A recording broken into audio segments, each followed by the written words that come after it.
I'm not trying to be mean and hurt her feelings. She's probably not watching this video, but she likes short dresses and low cut tops. Like, I don't think there's anything wrong with that, but they are short.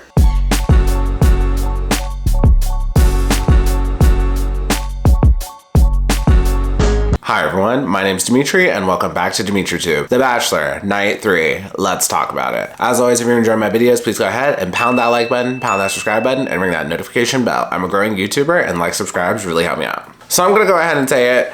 This is the most toxic group of contestants I've ever seen on the show. And don't get me wrong, not all these contestants are bad. Some of them are great contestants, but something about this group is just not working, or something happened with Grant off camera that we didn't see that just ruined it for everyone. I don't know what's going on. And y'all, I literally looked back to all the other seasons I've watched to see if another group of contestants were worse. And the only one that comes close is Katie Thurston's. But Katie Thurston's group, they weren't bad. It was just her contestants didn't really like her that much. What's going on this season to me is worse. And not only that, Grant continues to get rid of the more fun contestants and then keep the more toxic ones. And I get it. When you're on the show as a lead, you have a much different view than we have as viewers watching the show. But I've said this multiple seasons, when it comes to the contestants, even if you're not attracted to a few of them or you're not really into a few of them, if they're fun, you want to keep them around in the house because it boosts the morale in the house. And Chloe was one of those people who did that. She kind of kept the cool in the house, but she got eliminated. Bailey was also a fun person in the house. And towards the end, she started to spiral a lot due to her insecurities, but usually she is fun. And then Allie Jo, if you're on her cool side, she's fun. But if you're like Zoe and on her bad side, she's not fun. But Grant continues to get rid of the fun people in the house. Next, just another thing before we get started, ABC is skipping The Bachelorette for 2025 and good. If you've been following my channel, you'll know how I feel. I think ABC should just get rid of The Bachelorette altogether, and then those contestants that would have been on The Bachelorette, just throw them in Paradise. It would make Paradise much better because then all the contestants that go to the island, it would be a surprise versus all of the contestants just matching up on Instagram before the show even starts. And most of y'all know how I feel. The Bachelorette just is not as good as The Bachelor. Okay, let's dive into this review.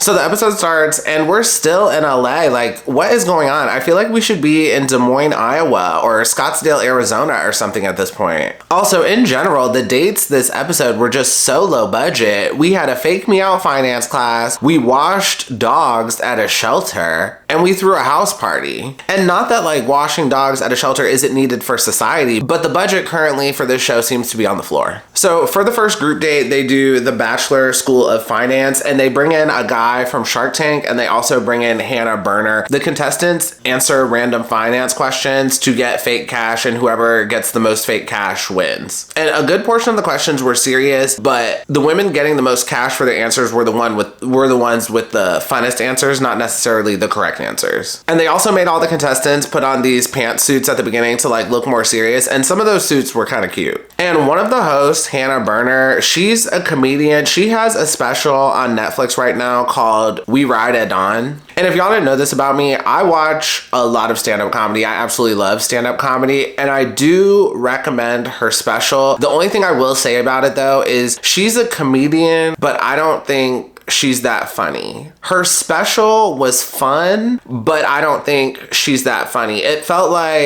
The special felt like you were like hanging with an influencer for an hour. It didn't really feel like I was listening to a comedian for an hour, if that makes sense. But if you need something to watch it. I do think it's worth the watch. So just a few things I want to say about this. So the contestants also get thrown into like a cash blowing machine, and they also get to try to catch dollars to try to win as well. Bailey ends up winning, and just in general, to win this group date, you just had to be quick on your toes, which Bailey is quick on her toes. And we're going to talk about this more later in the video, but just in general, when it comes to these group dates, some of them you're going to be good at it, some of them you're not going to be good at. It's the luck of the draw. And the other thing I want to mention, I think it was Hannah Berner asked, how much should you spend on a ring? Someone said $17K, someone said $20K, someone said 3 months salary, and some of these answers are kind of wild. So I'm just truly curious what y'all think about that question. Put it below in the comments what you think a man should spend on a ring in 2025. So I think 3 months of your salary is reasonable, but also at the same time, 3 months of salary is like a lot of money. You could probably pay your rent for half a year with that. So like it would just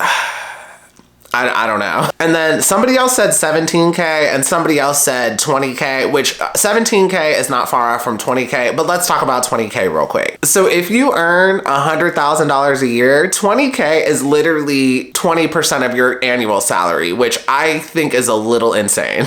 And also, is this before tax or after tax? Because if you make over 100K, you probably live in a major city and they're gonna take like 25% out in taxes. And then the other thing I think about is the average wedding, I think it's like $30,000 or $35,000 now. So 20K, that could almost pay for a wedding. Like, would you rather have a ring or would you rather have a wedding? And that's like 20K spent before the wedding, which in my head, that's pretty wild.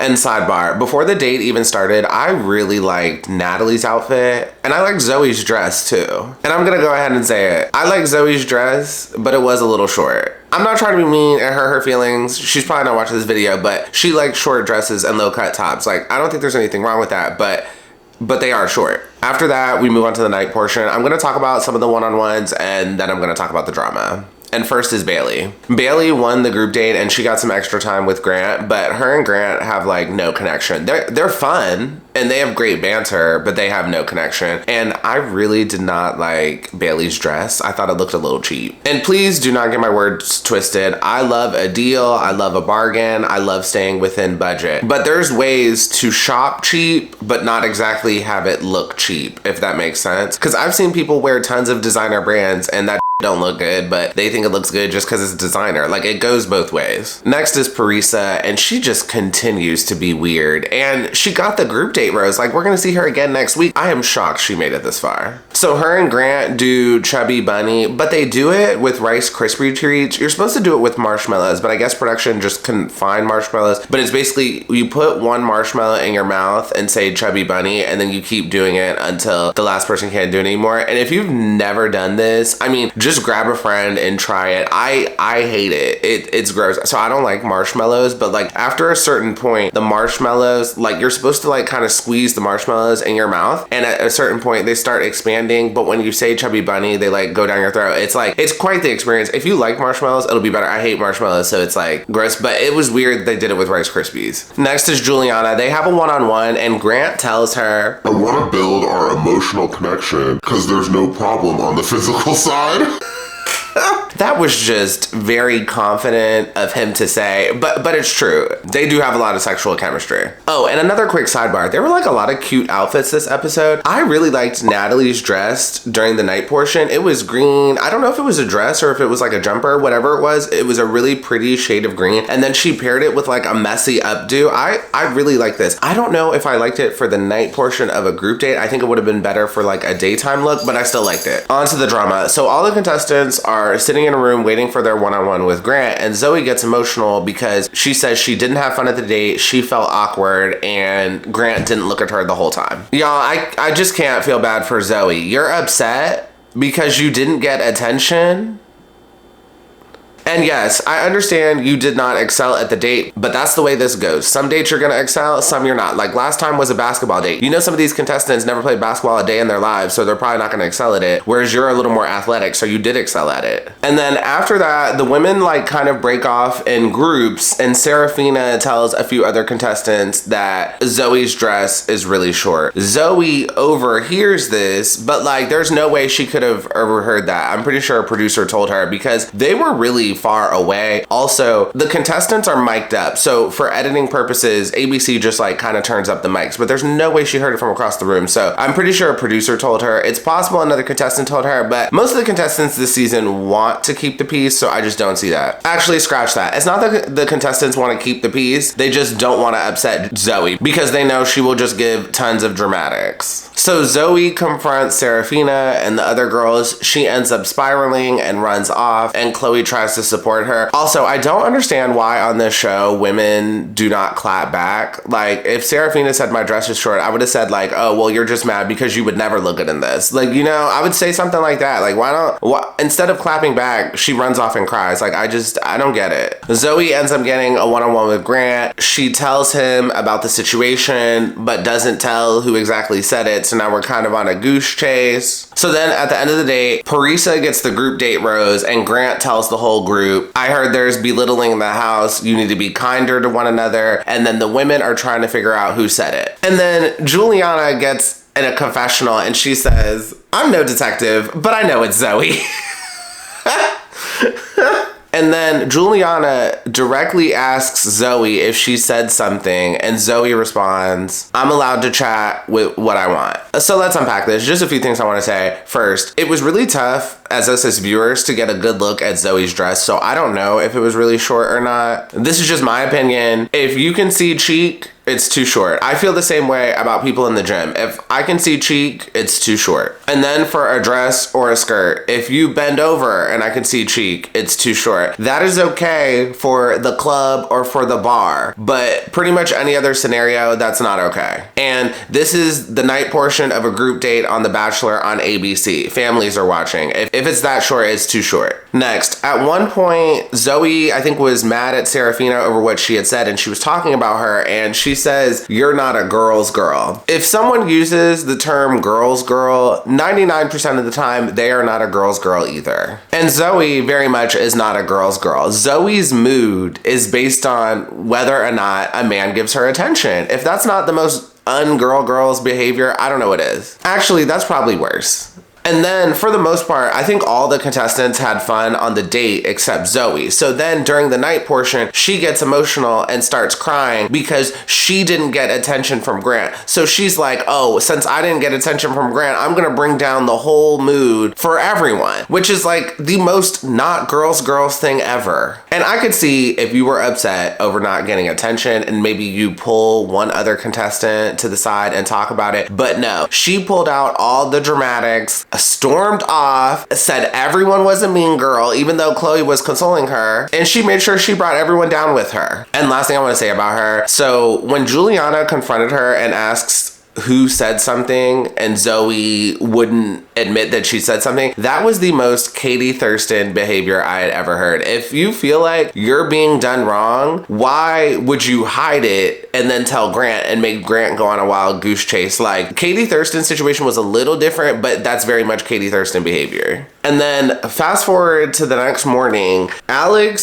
Serafina, and Juliana are all crying over the situation that happened yesterday. Like, yo, it's not even that deep. And Alex admits that she tried to be friendly to her. She tried to ask her about her pageant, yada, yada, yada. And she was being difficult. And this just proves Zoe is the problem. She's the difficult one. And honestly, people just need to stop trying to be friends with her. And also, I think the real reason so many people were crying is because we're still in LA. Like, at this point, we really should be in like Newport, Rhode Island or something. And sorry, last thing I want to say about this, y'all, I think Zoe is just like Shanae, except Shanae was just a bit more ridiculous and she got way more airtime. I'm telling y'all, I really feel like when Zoe gets eliminated, all the women in the house left are going to be popping champagne and celebrating that she's gone. After that, we have a one-on-one with Carolina. For the date, they take a private jet to Vegas. They do some bungee jumping and then they have like a dinner portion. This is an awesome date. I'd love to do this. And this was also the one date that was not low budget. And let me know below in the comments, what did y'all think of Carolina's outfit? I didn't like it. Like, she looks good and the body tea, but I just didn't like this outfit. And also her top was like repurposed pants. And that's like in right now. I've seen this multiple places. Like, is that the word when you repurpose something? So she turned like an old pair of pants into like a crop top. And let me know, does this outfit make sense for Las Vegas? I've never been to Las Vegas, but I feel like her outfit would make sense for Las Vegas. Then we move on to the night portion of the date. I really like Carolina's dress. I don't love it, but I do like it. Her earrings were cute. The nails were super cute. And also, this girl really knows how to do her makeup. Her makeup is like always on point. And this is just my opinion. So far, this is not a fashion season. Maybe later on in the season, the girls will step it up. But so far from what I've seen, this is not a fashion season. But Carolina is easily top for fashions this season. I don't love her style, but I can appreciate it because she does her style very well. Anyways, during the night portion, Carolina talks about how she has epilepsy and she gets seizures. And honestly, I thought this part was way more dramatic than it needs to be, but that's just me. And just a couple things I want to say. Dear Shandy thinks she could possibly be the next Bachelorette lead, but one, the Bachelorette ain't happening. And two, I'm not seeing her as lead. I really do not see her carrying a season. Does she have the style and the makeup down that I would want to see more? Yes, but carrying a bunch of dates, like, I just don't see it. Personally, I would rather see Natalie as lead over Carolina, but that's just like a personal preference. Next, Carolina does not like Grant that much. I think she's enjoying the experience of all of this. Like, she loved getting on that private jet, and I think she enjoys the cameras and like all of that. But when it comes to Grant, she don't like him that much. Like, Grant likes her way more than she likes him. And I don't know if I've told y'all this before. I do think relationships work better if the guy likes the woman more. But in this situation, I just don't even think Carolina likes him enough for this to work. Now we're moving on to group date number 2. And right before group date number 2 starts, so Beverly was supposed to have a one-on-one, but she got sick and she's not coming back to the house. And I got on TikTok. So apparently she had appendicitis and she had to get her appendix removed. So she was down for the count. And then also either right before the group date or in the midst of the group date, we get a one-on-one with Natalie, and Natalie spirals and says she's losing confidence. And I'm just like, yo, what is going on with this in this house that these girls are just turning into insecurity supernovas? Maybe the women in the house are mean or something, because like, no shade, this is not like the baddest season. Like, don't get me wrong, the women are absolutely beautiful, but like Zach Shawcross's season, 20 of the contestants were all Instagram models. Matt James's season, 20 of them were like ready to be fashion models. Pilot Pete's season, 20 of them were like Instagram models. Like, no shade, but this is not the baddest season. And yet these women are so insecure. Like, and it's more insecurity than normal. Maybe the women in the house are mean or something. Let me know below in the comments what y'all think is going on. Cause like I said earlier in the video, I do think this is the most toxic group of contestants I've ever seen. Anyways, so for group date number 2, since the one-on-one with Beverly got canceled, he brings Litia, Serafina, and Dina on a date, and they go to Vanderpump Dogs and they play with dogs. They give them a bath and they get to meet Lisa Vanderpump. And Serafina says meeting Lisa Vanderpump was a life goal of mine, which I thought was kind of weird, but whatever. So I didn't like this date. I actually would have been kind of mad if I was on this date. Don't get me wrong, I love my dog and I do like dogs, but I like my dog. Like, have y'all been to like a doggy daycare? Seeing so many dogs in a place is like overwhelming. And I do want to clock Grant real quick. So at one point, Grant and Dina are bathing a dog, and Dina is like, if I have a dog, I want to have a house. And Grant responds, I have a house, which was definitely a flex. But also at the same time, Grant should not be saying like that unless he's serious with Dina. After that, we move on to the night portion, and Litia gets chosen to do the night portion. So of course, Serafina spirals because she didn't get to do it. And again, these women are just insecurity supernovas. And for the night portion, Litia's dress is cute, but like, where is her waist? This woman literally has the perfect hourglass shape. It is crazy. Like, if you saw the zoom in of her waist, I feel like I could go like this to her waist. Anyways, the body tea. And for her hair, she just does hair down. I really wish she had done an updo, but again, I don't think they get a lot of time between these dates. And then for the night portion, it really wasn't anything notable that we didn't know before. Grant talks about his dad's addiction and how his dad would sometimes paint his mom in a bad light, but after he grew up, he realized it was his dad who was kind of doing the evil things. And then Litia talks about how her dad died in a car accident when she was 3 months old, and her aunts, uncles, and grandparents became a great support system for her. And then during this date, she also gets the opportunity to FaceTime her mom. So just 2 things I want to say about this. First, Litia's vocal fry is driving me insane. If she makes it to like top 3 and we have to do like a fantasy suite with her, I don't know how I'm gonna make it. Next, I think Litia is gonna go very far because it's very clear Grant is super comfortable with her. If you notice on this date, it almost felt like Litia was the lead and Grant was the contestant. Like, that was crazy. At that point, I was like, oh dang, she's probably gonna at least be top 3. For the cocktail party and the rose ceremony, Grant throws a prom-themed cocktail party and they bring in some of the contestants from the Golden Bachelor. So overall, I'm pretty sure this was really lame, but like the way way they edited it, it looked kind of cool. And before the cocktail party starts, Grant says he didn't go to prom because of basketball. And like, I call cap. Basketball season is from like, in high school is from like November to March, or at least college is. And I think high school's the same. NBA is like the only one that goes to like early June. So I think there's something in the story that he's leaving out. Anywho, let's talk about the outfits. I really liked Juliana's dress. I believe it was like a light purple. This looked really good. The only read that I do have is that it was a little princessy.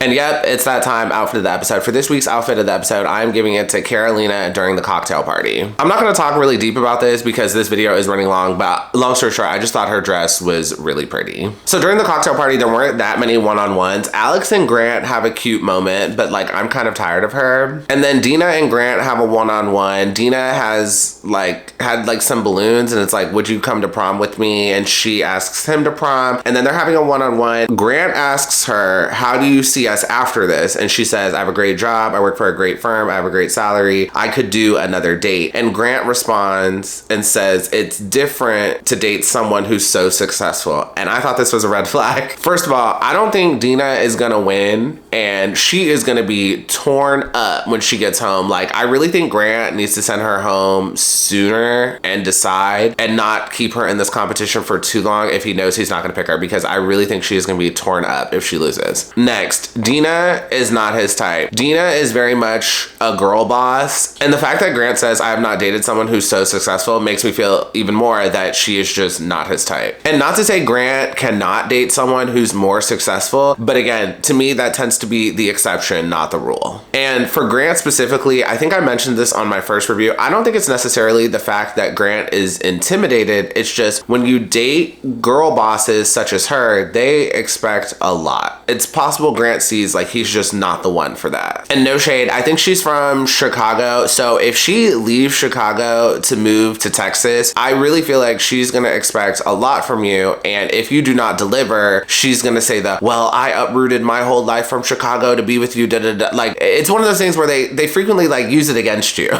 If that makes sense. I'm not gonna explain further. Let me know below in the comments how you feel about that. And lastly, we have the Carolina and Rose drama. So in the middle of the second group date, the camera pans back to the mansion with the women in the house, and Carolina, with no makeup on, is talking about seeing your man leave with 3 other women is tough, and like, she's clearly jealous that other women are on a date with Grant. And she goes even further to tell a few of the other contestants, I wish I didn't have that date. And again, that's literally proof she's not feeling him that much. So I'm gonna go ahead and say it. This is gonna sound a little racist, but I don't care. If a man says he's dating like a feisty Latina, she is the perfect example of that. And not only that, she's Puerto Rican too, which no shade, they frequently are the worst.